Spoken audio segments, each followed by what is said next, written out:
প্রিয় শিক্ষার্থী বন্ধুরা, আসসালামু আলাইকুম। আশা করি তোমরা সবাই ভালো আছো। তো আজকে আমি তোমাদের জন্য সপ্তম শ্রেণীর বাংলা দেখতে পাচ্ছ যে এখানে তৃতীয় অধ্যায় পৃষ্ঠা হচ্ছে 40। এখানে একটি ছক রয়েছে। এখানে তারা বলেছে যে অনুচ্ছেদ লিখে প্রত্যয় সাধিত শব্দ খুঁজি এবং 100 শব্দের ভিতরে একটি অনুচ্ছেদ লেখো। লেখা শেষ হয়ে গেলে আর কি সেখানে দাগ দিতে বলেছে।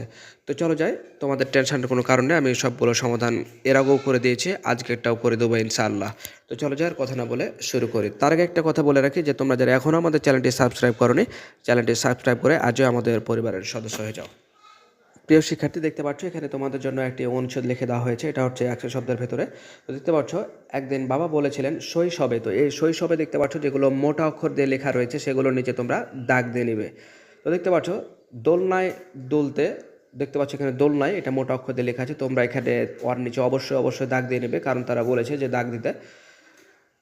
আমাদের বাড়ির উত্তর দিকে কি না একটি বিরাট তেঁতুল গাছ ছিল। সেই গাছেরই একটি ভালে দাদু বাবার জন্য দোলনা বেঁধে দিয়েছিলেন। তো এই যে দেখো দোলনা, এটার নিচে তোমরা দাগ দিয়ে নিবে।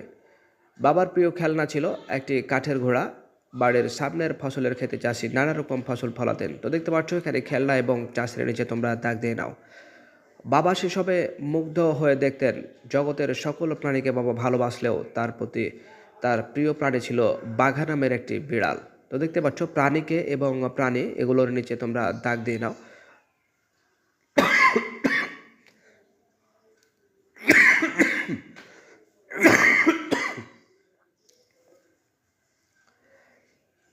এরপর আমরা দেখতে পাচ্ছি যে বাড়ির পাশে রাস্তা দিয়ে গাড়োবান যখন গান গাইতে গাইতে যেত বাবা তখন এক ছোটে রাস্তার ধারে এসে দাঁড়াতেন।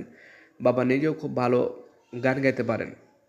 বাবার শৈশবের গল্প শুনতে আমার অনেক ভালো লাগে, কিন্তু আমার শৈশবের সঙ্গে বাবার শৈশবের খুব একটা মিল নেই ভেবে মনও খারাপ হয়। তো প্রিয় শিক্ষার্থী, এগুলোর নিচে তোমরা সুন্দর করে দাগ দিয়ে নাও। দেখা হবে পরবর্তীতে নতুন কোনো গুরুত্বপূর্ণ ভিডিওতে। সে পর্যন্ত সবাই ভালো থেকো। আল্লাহ হাফেজ।